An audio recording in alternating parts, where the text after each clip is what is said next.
David had many trying times in his life, many of which he literally was running for his life. And one of those times was when, if you remember Saul, when Saul became so bitter, when King Saul hated David, and Saul several times tried to kill David, a couple times was literally chasing David with an army. David had to run for his life and was hiding, and David wrote about it at times. We have some Psalms that were based on those times where David was being oppressed and treated evilly, and where his life was threatened. And we find that in Psalm 57 today, as this psalm tells us that it was of David when he fled from Saul into the cave. And we can think back about that time, even read about that time when David was hiding from Saul. And David, though, writes about that through it all, through those hard times, those scary times, that he put his faith and trust in the mercy and grace and protection of God. Read with me in Psalm 57. He says, "Be merciful to me, O God, be merciful to me, for my soul trusts in you.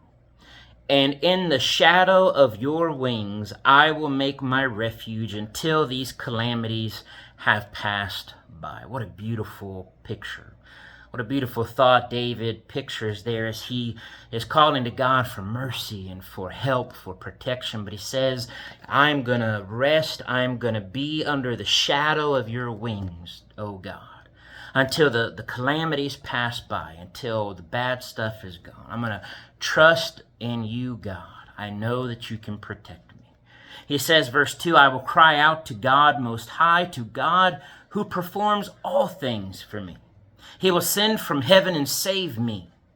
He reproaches the one who would swallow me up. God will send forth his mercy and his truth.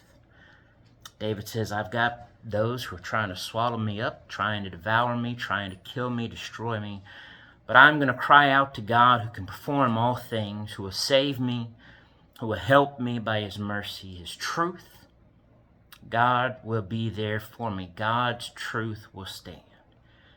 My soul, David says, my soul is among lions. I lie among the sons of men who are set on fire, whose teeth are spears and arrows, and their tongue a sharp sword.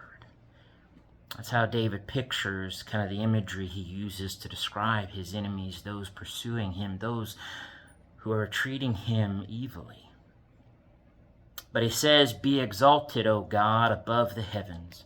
Let your glory be above all the earth. David knows that no matter what Saul's doing, no matter what his enemies are doing, God is still over all. God's glory is above all. God will be exalted. God will be glorified. God is in heaven above all. He says, they have prepared a net for my steps. My soul is bowed down.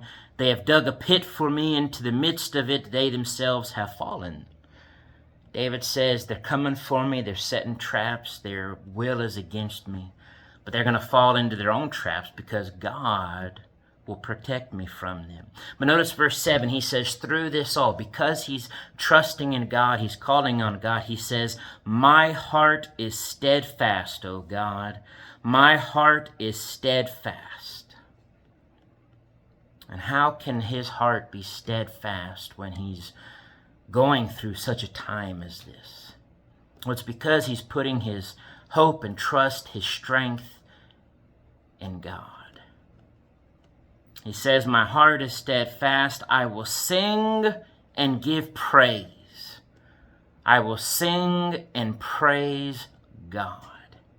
Awake, my glory. Awake, lute and harp. I will awaken the dawn. David says, I'm going to wake the dawn with praises for God. I will praise you, O Lord, among the peoples. I will sing to you among the nations. For your mercy reaches unto the heavens, and your truth unto the clouds. Be exalted, O God, above the heavens. Let your glory be above all the earth.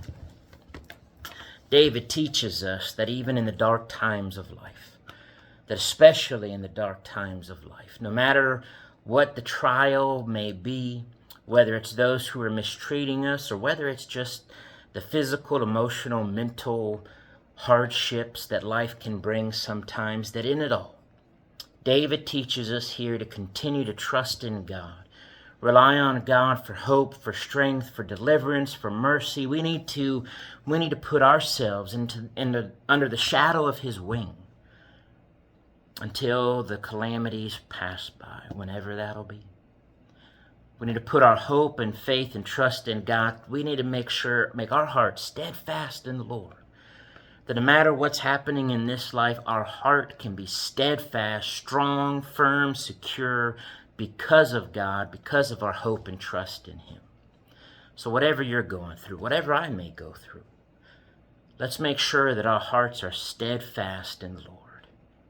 And He will protect us, He will see us through, He will strengthen us, He will comfort us, and in the end will bring us home to Him in heaven. I hope that is helpful and encouraging to us all. God bless.